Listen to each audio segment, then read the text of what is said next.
As soon as the voice fell, Orville rushed in with Biao and dozens of other men.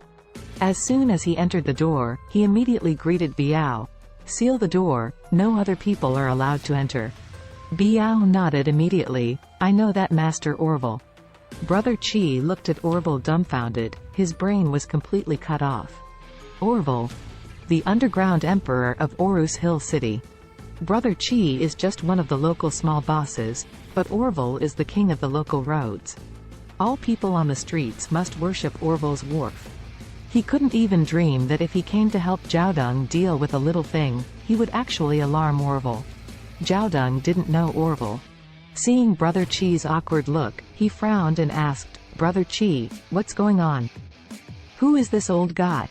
As soon as these words came out, Brother Chi was trembling in shock. He grabbed Jiaodong's hair and slammed his face with a fierce punch, directly breaking his nose, and watching his 2 nostrils bleed. Brother Chi gritted his teeth and cursed, "You filth, don't drag me down if you want to die." "This is Mr. Orville." "Ah." Jiaodong was frightened suddenly. "Orville? Underground Emperor of Orus Hill City? Why is he here?" At this time, Orville walked over with a black face and kicked Brother Chi's crotch.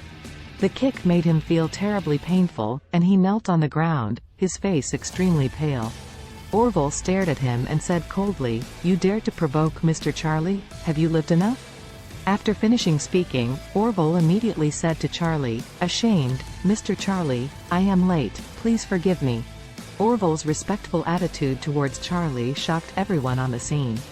Jiaodong realized what kind of character he had provoked, and he was shaking all over with fright. Charlie nodded to Mr. Orville, pointed to Brother Chi, and asked, "Do you know this person?" Mr. Orville said, "I know, it's just a junior, who provokes Mr. Charlie with blind eyes. What should Mr. Charlie want to do?" In one word, Mr. Orville will do it right away. Live. Charlie nodded and said, "He's very horrible, and he will destroy me when he enters the house. It is a hazard for such a person to stay in society. Abolish him and make him inseparable from a wheelchair for the rest of his life." Brother Chi was scared suddenly. He just relied on fighting and fighting to eat. If he really becomes a cripple who can't do without a wheelchair, how can he mess around on the road in the future? Wouldn't it be over for a lifetime? He knelt on the ground, climbed up to Charlie on his knees, and cried, "Mr. Charlie, I didn't know you. Please forgive me. I will never offend you again." Charlie said coldly, "I gave you a chance, but you were not sure." He still felt that Charlie was looking for death at the time, but now he realized that it was not him who was looking for death, it was himself. Panicked, he immediately knocked his head to the floor, crying, and said, "Mr. Charlie, please give me another chance and spare my dog's life." Charlie ignored him.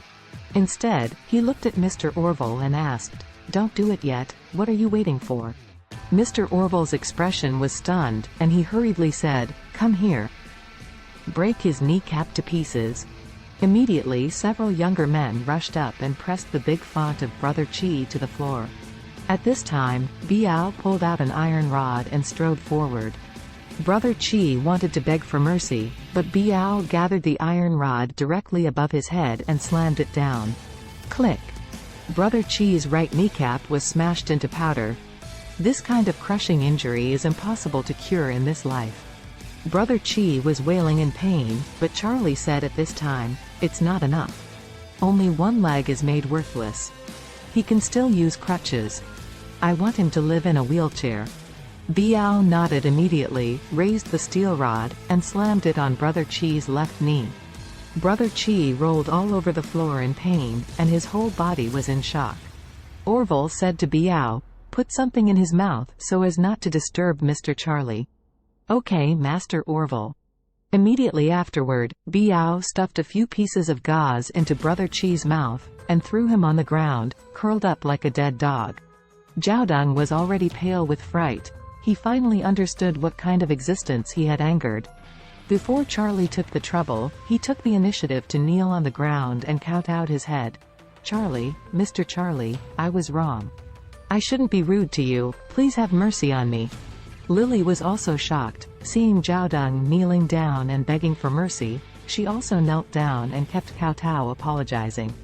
Charlie said coldly, "You couple of dogs, do you really think that if you ask for mercy, I will let you go? You are really stupid and naive." The two shuddered.